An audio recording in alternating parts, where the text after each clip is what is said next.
Olá, Minutos de Techuvá. Hoje nós vamos falar sobre Yom Kippur, o dia da expiação, o dia do perdão. Vamos, em poucas palavras, sem entrarmos em questões teológicas ou tradições religiosas, vamos ler o que as Escrituras nos falam. Levítico 23, versículo 27. O 10º dia desse 7º mês é Yom Kippur.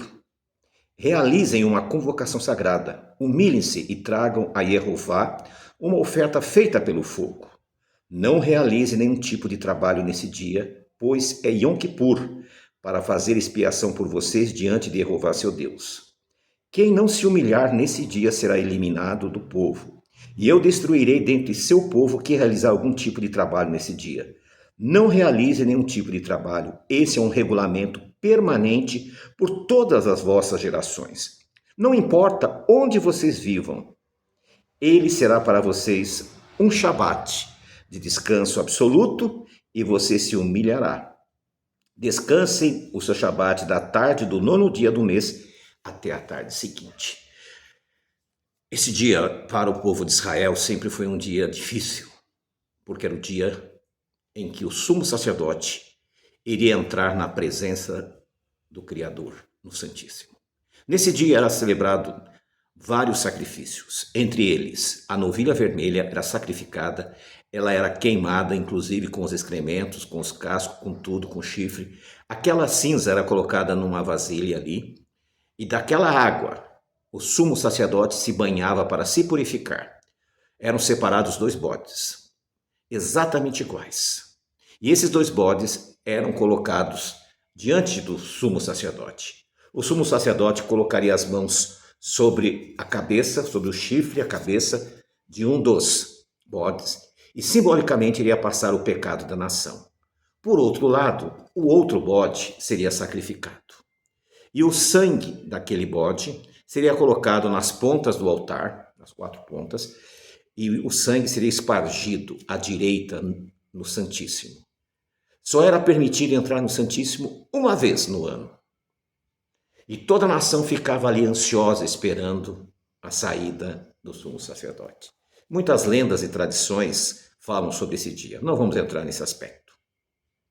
Da mesma forma que o cordeiro pascal era morto às 15 horas, João Batista diz: eis o cordeiro de Deus que tira o pecado do mundo. Nós vemos aqui 2 simbologias interessantíssimas. O bode sacrificado e o seu sangue espargido na arca. O cordeiro sacrificado. E Yeshua veio e cumpriu esses mandamentos. Tanto o sacrifício de Pêssar como o sacrifício de Yom Kippur. Em Hebreus, no capítulo 9, nós lemos o seguinte. Hebreus ele nos esclarece com detalhes esse fato. E eu digo, nós poderíamos fazer esse tipo de sacrifício hoje? É importante salientar, e você vai perceber comigo, que a Bíblia ela nos dá todos os detalhes e as explicações. Não é apenas uma coisa no escuro. Não. Ao contrário. Ela nos traz toda a clareza. E nós vamos ler aqui em Hebreus capítulo 9 o que diz.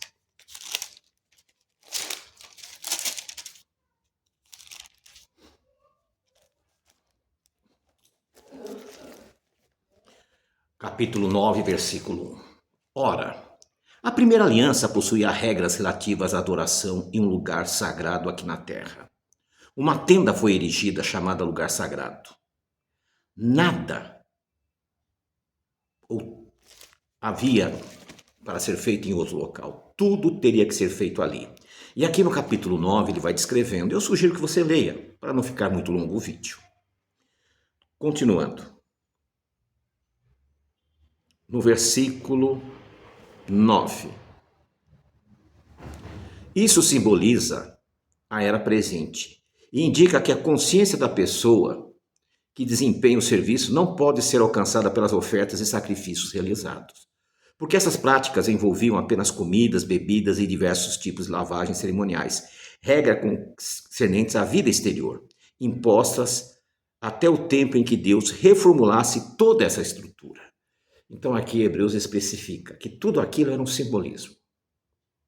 Mas Deus iria reformular esse sistema, reformular esse tipo de sacrifício.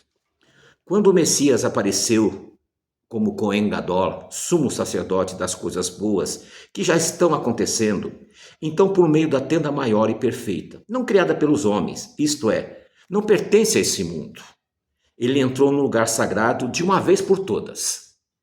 A partir do momento que ele se ofereceu como sacrifício, ele entrou no Santíssimo de uma vez por todas. Não precisaria mais, ano a ano, se repetir tudo aquilo e fazer tudo aquilo. Não, de uma vez por todas.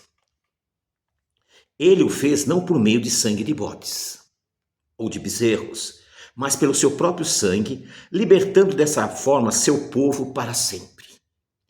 Se a aspersão de pessoas cerimonialmente impuras com o sangue de bodes e touros e as cinzas de uma novilha restauravam-lhe a pureza exterior, quanto mais o sangue do Messias. Então aqui você percebe que essa modificação do sistema referia-se a Yom Kippur, que pelo Espírito Eterno se ofereceu a Deus como sacrifício imaculado, purificará nossa consciência das obras que conduzem à morte, para que possamos viver e servir ao Deus vivo.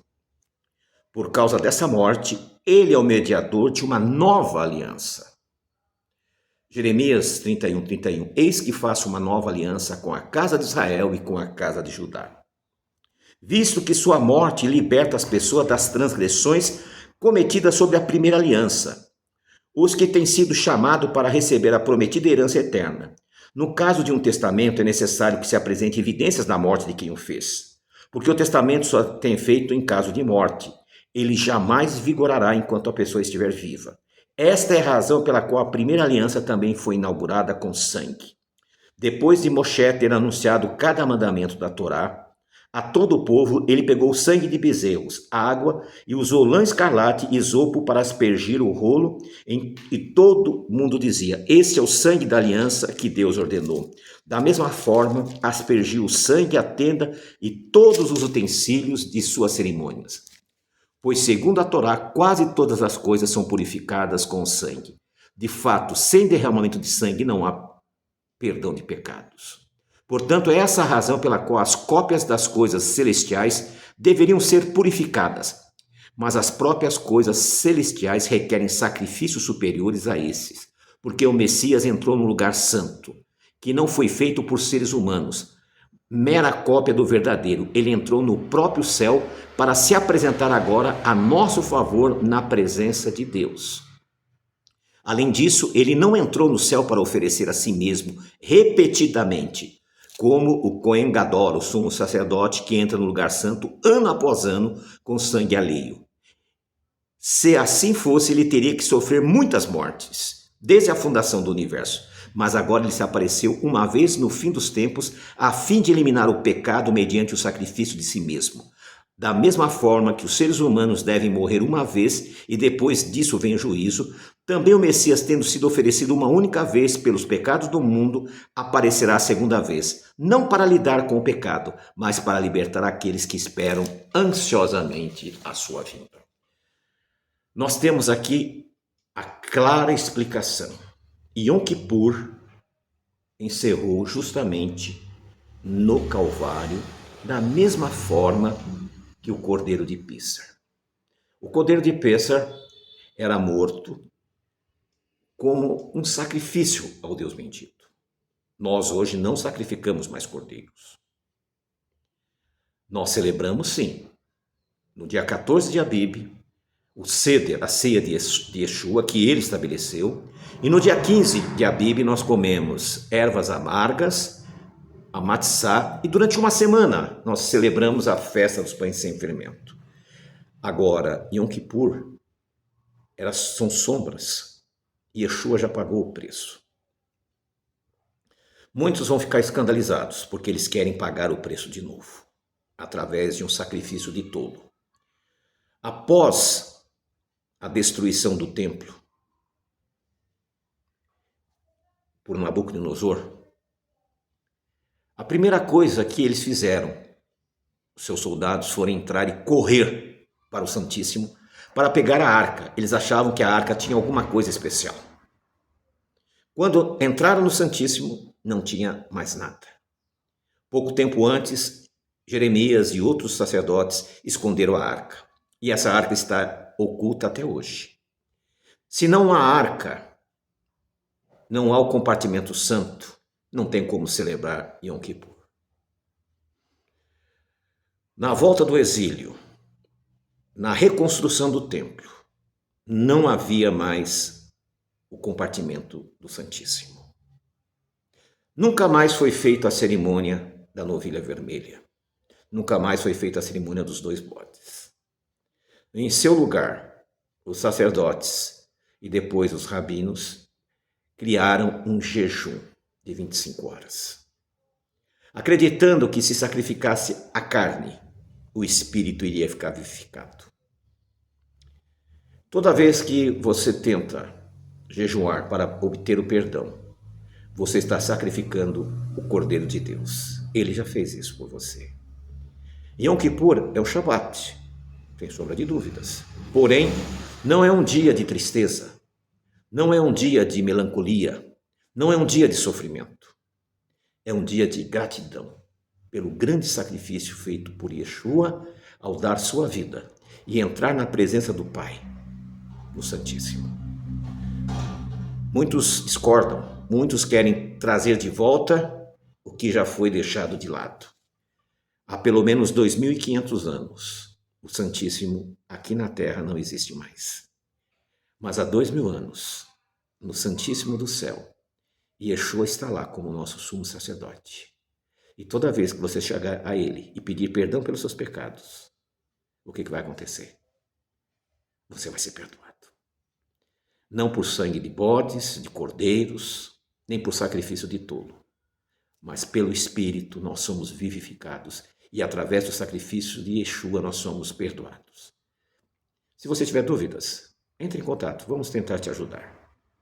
Se você achou que esse vídeo fez algum bem para você, te esclareceu, curta, coloque seu comentário. Se você achou que é um absurdo, que você não concordou, coloque seu comentário. Se você já é inscrito, eu agradeço. Compartilhe com os amigos. Se você não é inscrito, se inscreva, não custa nada e vai ajudar que ele alcance muitas vidas, como alcançou a sua. Shalom. Que o Eterno visite você nesse dia.